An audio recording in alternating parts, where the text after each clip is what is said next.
இன்றைக்கி ஒரு முக்கியமான விஷயத்த என் ஃப்ரெண்ட்ஸுங்களோட நான் கலந்துக்க போகிறேம்மா. ஏம்மா இந்த பாய் இப்படி குட்டியாக இருக்கு, இது என்னம்மா ரீசனு?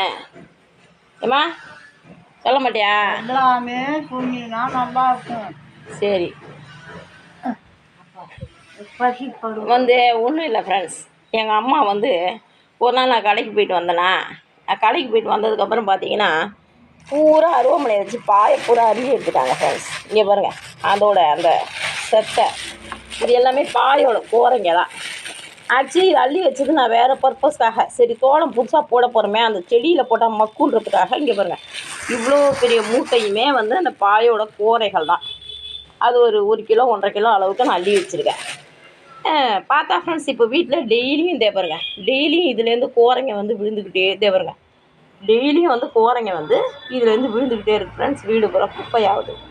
ஆக்சுவலி நான் கார்த்திகை மாதத்துக்கு முன்னாடியே, புரட்டாசி மாதத்துக்கு முன்னாடியே தெருவில் பாய் போச்சுன்னு சொல்லிட்டு 2 பாய் வாங்கினேன். ஏன்னா எங்கள் வீட்டில் 2 பேர், ஒன்று இதை பாருங்கள், இது எங்கள் அம்மாவுக்கு பிடிக்காமல் வச்சுருக்கேன், ஏன்னா அவங்க எடுத்துக்க மாட்டேன்ட்டாங்க. இது வந்து இப்போ நான் யூஸ் பண்ணிகிட்ருக்கிறேன் தரையில் போட்டு தூங்குறதுக்கு, சரிங்களா? ஆனால் ஃப்ரெண்ட்ஸ், இந்த பாய் வந்து நான் நல்லா செலக்ட் பண்ணி வாங்கலையாம் ஃப்ரெண்ட்ஸ். அதனால் இதை எடுத்துக்கவும் மாட்டாங்களாம் அவங்க.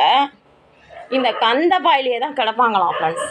அந்த கந்த பாயும் எத்தனை அடி இருக்குங்கிறீங்க? 1.5 அடி தான் ஃப்ரெண்ட்ஸ். இங்கே பாருங்கள், இது 1 அடி, இது 1/2 அடி, 1.5 அடி தான் ஃப்ரெண்ட்ஸ் இருக்குது.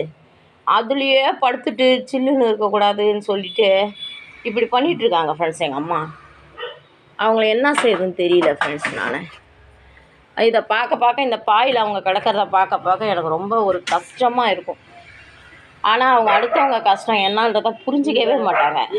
சாப்பிட்றதுக்கு தட்டு ரெடி பண்ணுறாங்க 2 பேரும், ஆளுக்கு ஒரு தட்டு.